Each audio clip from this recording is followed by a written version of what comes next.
karena sangat mengerikan. Ini adalah namanya bencana yang bisa membasmi manusia kalau seandainya kita tidak tangani dengan baik.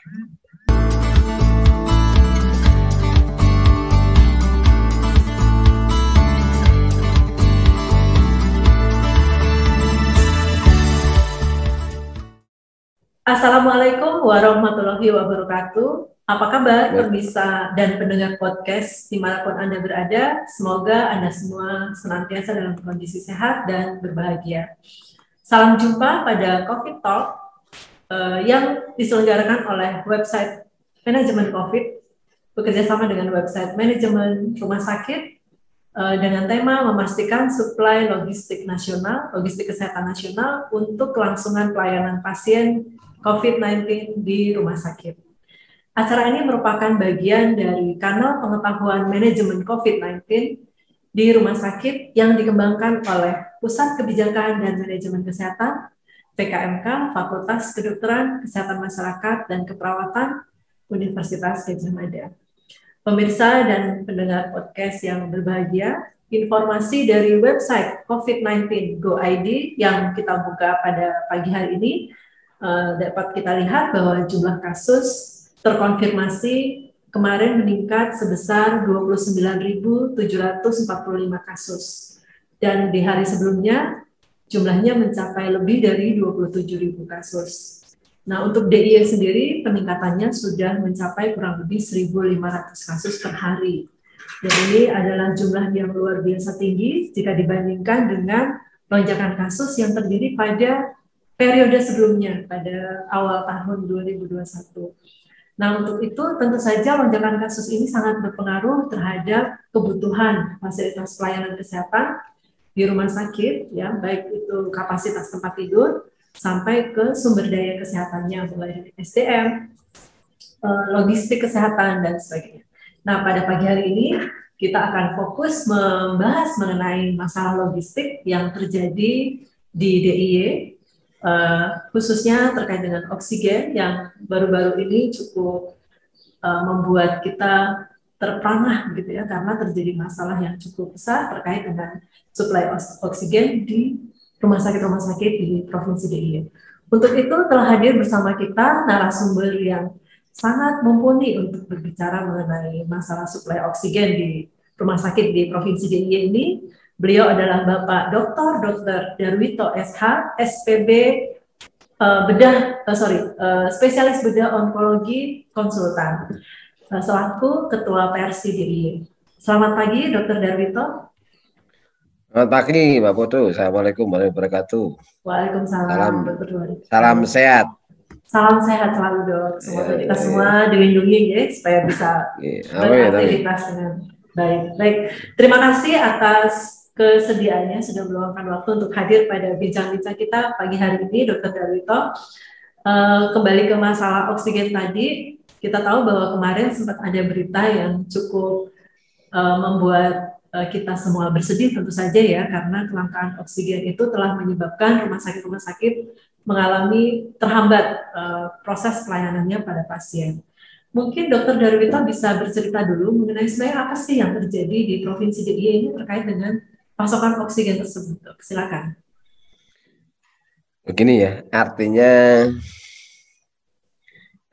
ini kan mekanisme yang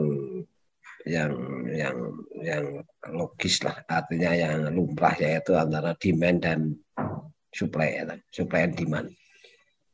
Artinya kebutuhan masyarakat akan oksigen meningkat, itu adalah suatu hal yang logis. Karena apa? Untuk masa-masa namanya pandemi COVID ini, rumah sakit itu kebutuhannya sangat banyak, terlipat. Bahkan dari data Persi itu sekitar 3-5 kali lipat. Nah ini, suplainya bagaimana? Ternyata suplainya itu tidak tidak direncanakan. Artinya atau mungkin direncanakan, tapi di luar prediksi. Kan begini, segala sesuatu antara supply and demand itu, karena ini produksi yang tidak bisa di storage ya, artinya tidak bisa disimpan terlalu lama. Oksigen itu kan tidak ada penyimpanan yang lama sehingga di gudang dikeluarkan, kan nggak gitu. Tidak ada suatu di situ rasanya. Dia ada diproduksi kemudian disalurkan, produksi, salurkan, produksi. Nah ini kapasitas untuk suplainya ini kurang. Apakah dari produksi yang dalam tanda kutip tidak mencukupi saat terjadi lonjakan pasien COVID yang begitu dahsyat. Ini adalah suatu titik awalnya. Rumah sakit sebagai tempat untuk merawat pasien COVID yang saat itu adalah kebutuhan vitalnya adalah oksigen. Karena COVID adalah, kita tahu dia adalah mengenai saluran nafas, salah satu paru-paru, butuhnya adalah oksigen. Nah ini menjadi suatu pangkal bagaimana suplai oksigen kekurangan. Sehingga kita tidak bisa menyalahkan siapapun.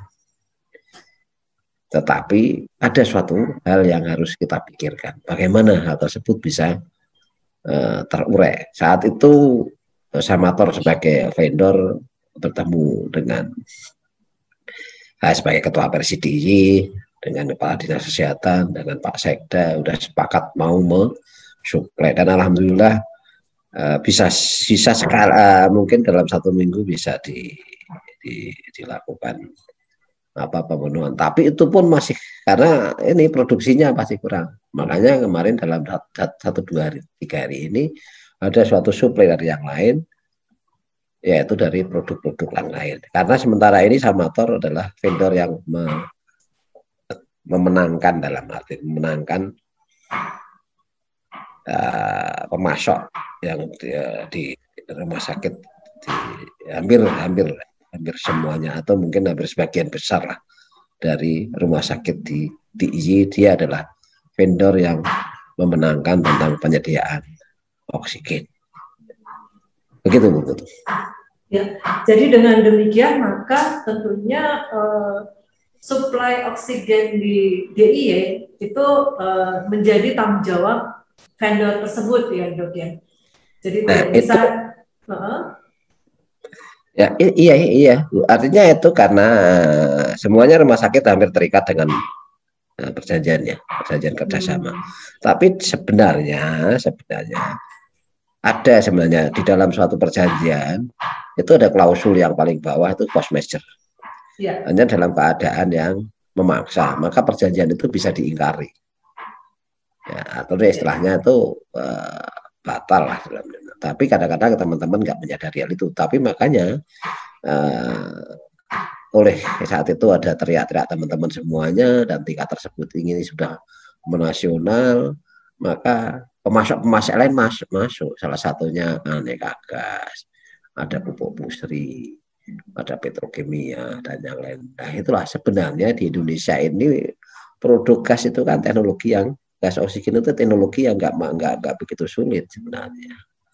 Hanya menggerakkan teman-teman. Kalau oksigen itu kan teknologi yang mungkin petrokimia lebih jago, pusri lebih jago. Ya. Karena di situ dia adalah bermain di bahkan penggunaan produk-produk kimia lainnya. Mungkin gitu.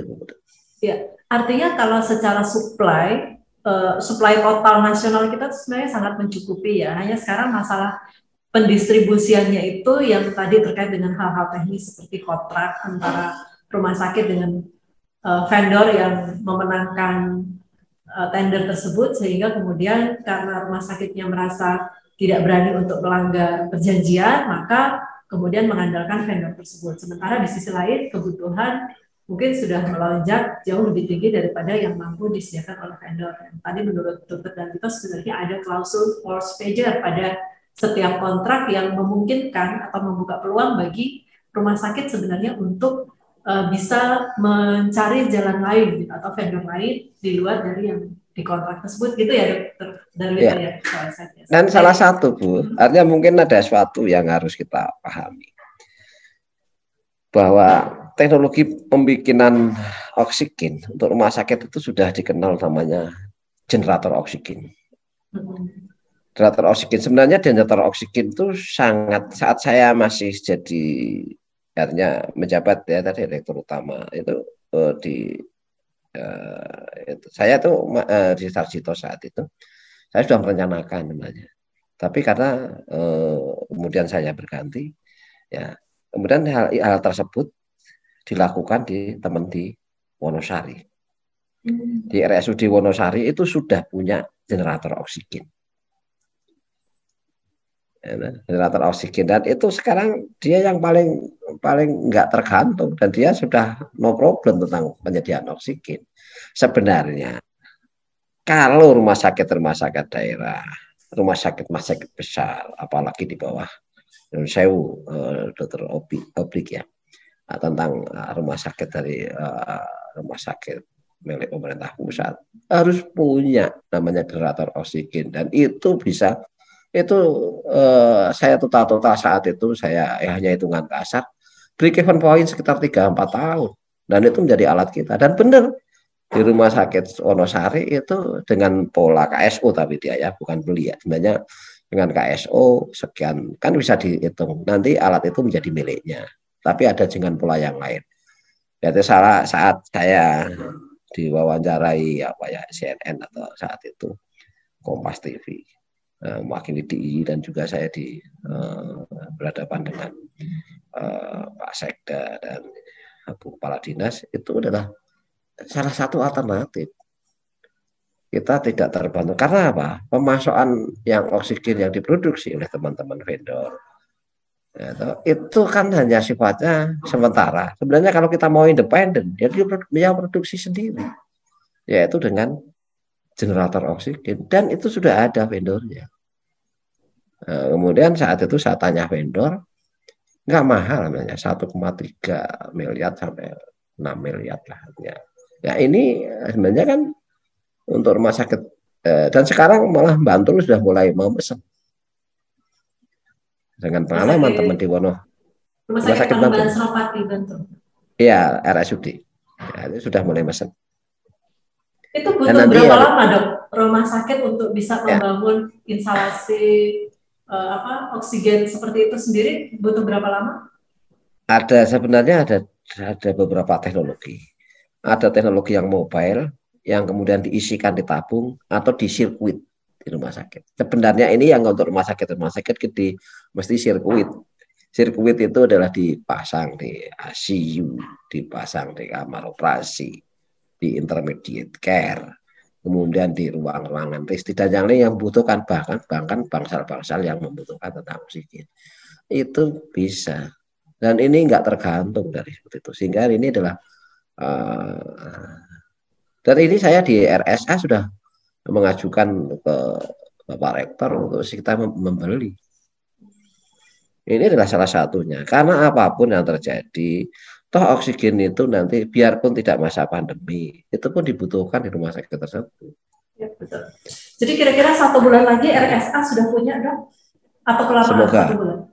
Ya, enggak. Nantinya kita cari. Kita sudah vendornya sudah saya untuk presentasi. Kemudian teman-teman tak suruh nengok. Oke lah silahkan itu Wonosari menjadi percontohan. Saya setiap kali saat kan PRCD kan tiap 1 minggu sekali dalam hal untuk kasus lonjakan set capacity ini kan kita pertemuan tiap malam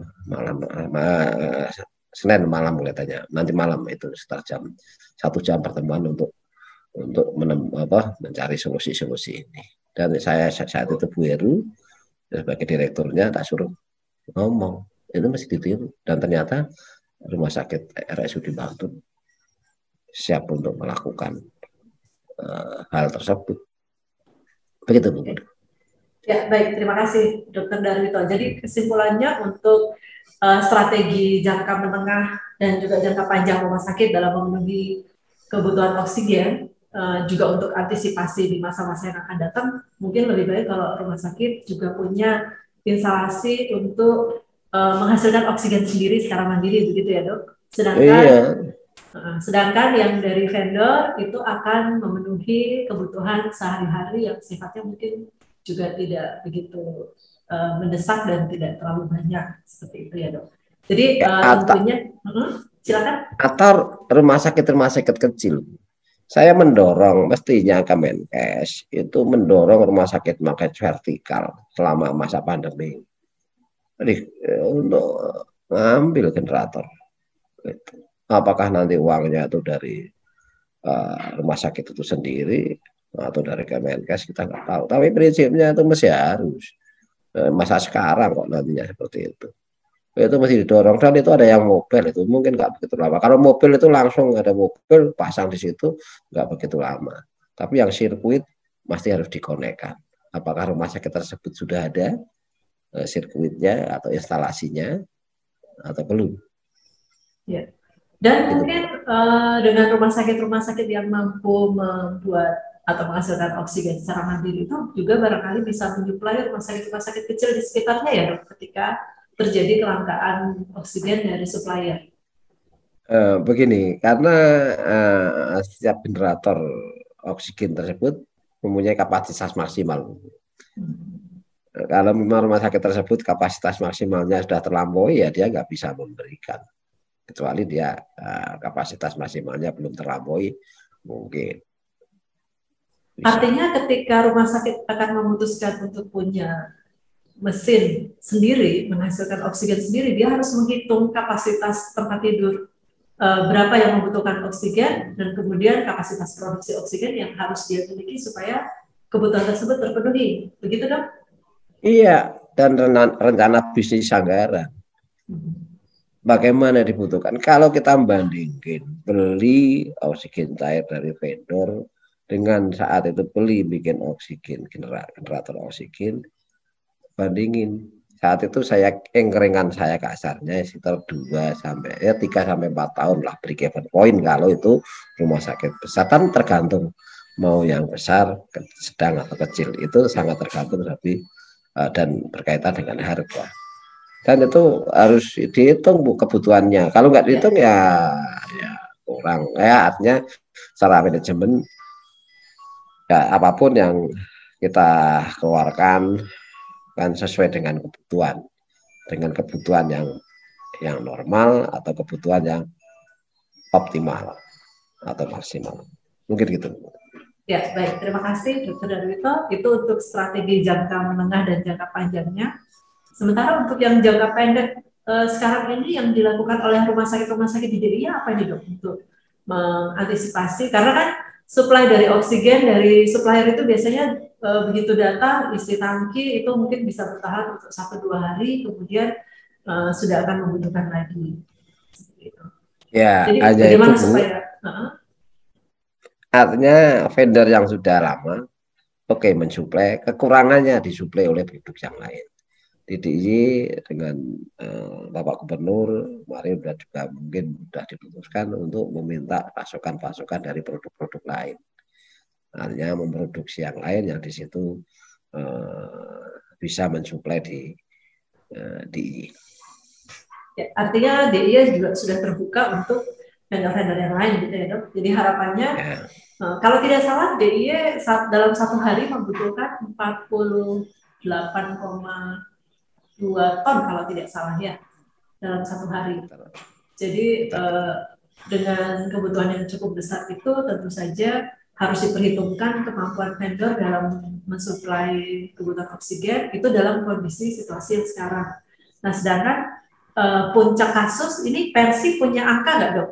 Puncak kasusnya itu kira-kira akan terjadi kapan dan berapa tingginya? Itu begini Bu Putu, ini kita akan terus terang saya tidak bisa menjawab dengan pasti ya kapan berakhirnya COVID, kapan dia lonjakan. Itu mungkin lebih bagus teman yang epidemiolog yang bagaimana dia adalah ilmunya di sana. Tapi istilahnya kan kita itu hanya bisa memprediksi apakah gelombang 2 ini sampai sekian atau masih berlanjut. Tapi dengan harapan sudah ada suatu treatment dari pemerintah dengan ya artinya adanya suatu keadaan namanya ya artinya PSBB lah dalam arti tanda kutip atau mungkin mikro ya PPKM mikro yang di dalam keadaan kondisi darurat dan kemudian itu sebenarnya sudah Semoga dalam dilihat aja nanti setelah 14 hari ke depan. Karena kan kita tahu COVID ya masa inkubasi dan yang lain itu kan sekitar 14 hari. Sehingga nantinya bagaimana kalau diharapkan adanya PPKM mikro yang diperkuat atau darurat mikro ini diperketat dengan adanya suatu apa ya istilahnya kan peraturan itu harus dijalankan. Kalau peraturan disebarkan, diumumkan tanpa ada suatu treatment, tidak ada dikawal, yaitu kalau saya sih mengandaikan peraturan yang dibuat, disiarkan, itu kalau tidak ditreatment atau tidak dikawal pelaksanaannya ya seonggok aturan, seonggok kertas dengan kata-kata yang tidak bermakna oleh masyarakat. Ya dia adalah onggokan kertas, tumpukan buku yang tidak kata-katanya nggak bermakna karena nggak diimplementasikan. Implementasi itu baru dilakukan apabila dikawal. Dikawal apa? Oleh aparat. Aparat siapa? Yang bahasa Jawanya yang kawokan. Seperti itu. Gitu Mbak. Ya, baik. Terima kasih Dr. Narito. Mungkin ada satu hal lagi nih dok terkait dengan tadi masalah pendistribusian oksigen ya kita tahu tadi Dr. Narito sudah menyampaikan bahwa untuk jangka pendek ini memang DIY sudah dibuka untuk masuknya berbagai vendor lain sehingga semuanya bisa mengisi kekosongan yang ada di DIY. Nah tapi ada satu masalah juga yang juga banyak dibahas di berbagai kelompok relawan itu antara lain masalah tabung yang juga jumlahnya langka dan kemudian itu juga menjadi masalah ketika harus mendistribusikan oksigen tersebut. Nah ini gimana nih dok? Ya kalau kita kan begini ya, itu sebenarnya juga teknologi ya nggak begitu rumit kan tabung itu. Tabung itu dengan pipa yang ukuran sekian mili dilas dengan kekuatan teknologi las yang sekian, dipasang namanya apa konektor atau apa istilahnya barometer yang ada di sana, itu kan sebenarnya nggak mahal. Krakatau Steel itu bisa memproduksi baja yang seperti itu. Ya tinggal kemauan kita memproduksi berapa. Toh kemarin itu kita pengalaman malah menyumbangi dia. Nah kenapa? Kalau kita butuh, mestinya itu harus digerakkan. Sebenarnya di negeri ini, kalau saya berpikir, itu hanya sebagaimana koneksitas saja. Kolaboratif, semuanya yang dengan oksigen, petrokimia, dan yang lain bisa dikonekkan. Kalau digerakkan semuanya, itu bisa. Kalau hanya teknologi tabung itu, malu dong kalau teknologi tabung seperti itu nggak bisa. Kita sudah membantu India yang dibutuhkan, bantu orang lain bisa, masa bantu negeri sendiri nggak bisa. Itu mesti harus dipikirkan. Kemarin Ada tuh apa sempat, dengan itu? iya kemarin sempat ada isu tabung itu banyak impor juga itu dok. Itu gimana dok? Makanya ini kan kita tuh mestinya loh dalam saya non sewu saya tidak bisa berkomentar karena itu dengan saya sebagai orang kampung yang tabung koyo ngono itu susah ya oposisi. Kalau saya loh ya. Kalau misalnya hanya konektor itu susahnya apa susahnya? Apakah kita nggak bisa? Katanya kita itu bisa bikin pesawat terbang. Katanya kita itu bisa bikin apa namanya kereta api. Lu kenapa kalau itu nggak bisa? Digerakkan dong itu misalnya. Kan hanya gitu. Itu pikiran logika orang ya sederhana, pikiran sederhana. Masa kalau gitu aja, itu Tenggara lah impor itu, makanya saya juga dalam kerangka itu kenapa impor kita nggak menggerakkan kekuatan dalam negeri. Saya yakin bisa deh. Nanti kalau ke dalam negeri nanti diributkan dengan yang lain-lain. Oke lah masa pandemi ini kita jangan ribut-ribut dulu, selesaikan masa pandemi ini dengan baik. Masa pandemi itu bukan saatnya kita diskusi, tapi bagaimana kita bertindak bersama. Kalau kita hanya diskusi, kapan selesainya? Virus berkembang tiap hari, kita diskusinya molor-molor. Kapan eksekusinya? Sudah mati berbanyak orang, baru kemudian itu pun masih banyak dirocoki yang lain-lain. Ini adalah suatu hal yang saya lihat fenomena ini Ya, saya dalam arti tanda kutip, aduh dong, kita sama-sama bertindak kolaboratif. Gitu, Bu. Kalau dukungan dari pusat seperti apa dok untuk DIY terkait dengan usaha-usaha kita memenuhi kebutuhan di provinsi ini? Menkes langsung sudah turun.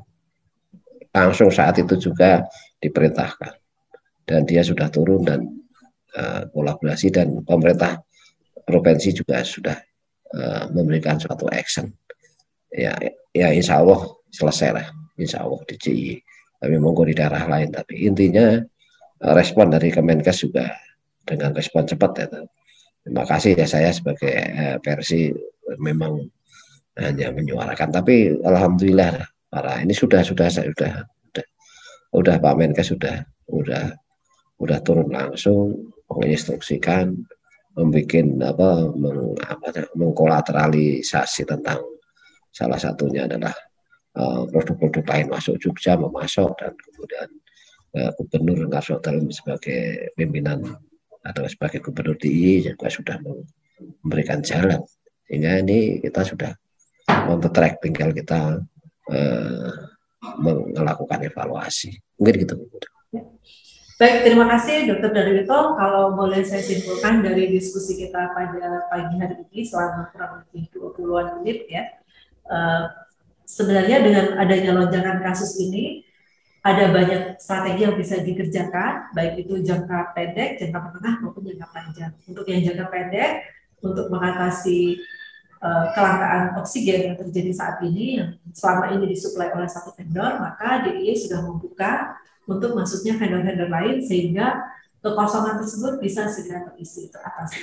Kemudian untuk yang jangka menengah dan jangka panjangnya, diharapkan rumah sakit se-DIY itu mulai secara mandiri gitu ya, mengembangkan sendiri instalasi untuk menghasilkan gas medis khususnya oksigen, sehingga ketergantungan terhadap vendor itu bisa sedikit terkurangi, dan jika terjadi kebutuhan yang mendesak itu bisa dipenuhi sendiri sambil menunggu supply dari luar, seperti itu. Kemudian teknologi untuk menghasilkan oksigen mulai dari oksigennya sendiri, tabungnya, alat transportasinya, sampai ke proses pendistribusiannya ke fasilitas-fasilitas kesehatan itu bukan teknologi yang canggih, sehingga seharusnya itu sudah bisa dikuasai oleh bangsa Indonesia, dan seharusnya kita bisa memenuhi sendiri kebutuhan kita dari hulu sampai hilir masalah oksigen ini, sehingga ke depan diharapkan masalah ini tidak terjadi lagi, kelangkaan oksigen ini tidak terjadi lagi, dan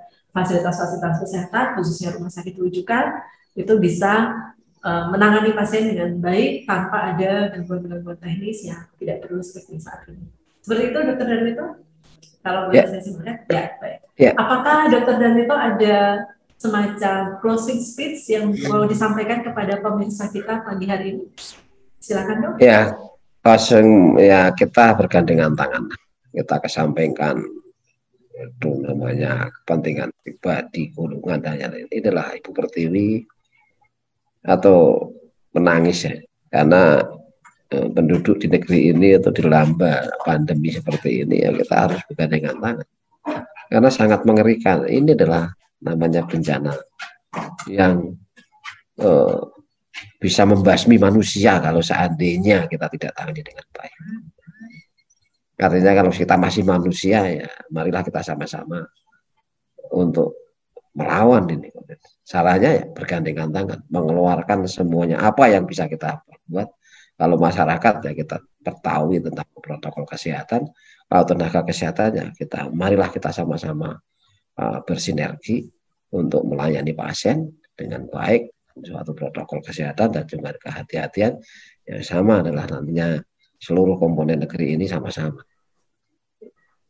Saya pikir gitu Pak, kita saatnya untuk kolaborasi untuk menyelamatkan negeri ini. Terima kasih.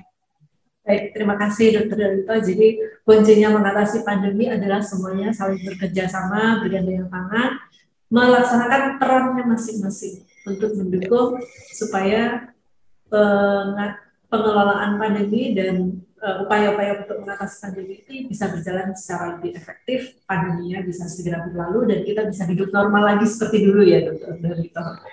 Kita kepingin. Semuanya kita menikmati pengen ya kepengen menikmati Malioboro di malam hari tanpa harus sambil pakai masker gitu ya dok. iya sambil minum kopi jahe kemudian jadah bakar ya toh. Suasana Jogja Mendengarkan yang indah mendengarkan pemusik jalanan iya bersenandung. iya Ya, itulah tentunya itu itu tidak kepengen mungkin kalau masih pandemi itu sangat tidak mungkin karena sangat berisiko untuk menjadi klaster baru penularan COVID begitu. betul betul betul Baik. semuanya ingin seperti itu tapi makanya bersama-sama makasih Ya, Bu. baik. Terima kasih Dokter Darwito. Baiklah, para pemirsa podcast sekalian yang kami hormati, demikian tadi bincang-bincang kita dengan Dokter Darwito, SPDO Konsultan, mengenai bagaimana Jogja mengalami kelangkaan oksigen dan kemudian bagaimana strategi untuk mengatasinya. Tentu saja kami berharap bahwa apa yang sudah kita diskusikan tadi itu bisa menginspirasi Bapak Ibu semua untuk kedepannya kita bisa lebih baik mengatasi masalah-masalah yang terkait dengan penanganan pandemi. Pemirsa sekalian, saya Putu Eka Andayani mengucapkan terima kasih atas perhatiannya dan mohon maaf apabila ada hal-hal yang kurang pas selama kita berdiskusi mengenai masalah ini. Dan terima kasih sekali lagi kami ucapkan kepada narasumber kita, Dr. Darwito, atas kesediaannya sudah hadir dan memberikan opini terkait dengan topik-topik diskusi kita. Dan mudah-mudahan kita bisa bertemu kembali di lain kesempatan dalam situasi yang lebih baik. Terima kasih, sampai jumpa di Terima kasih salam podcast selanjutnya. Terima kasih, Dr. Darwito. terima kasih Salam. terima kasih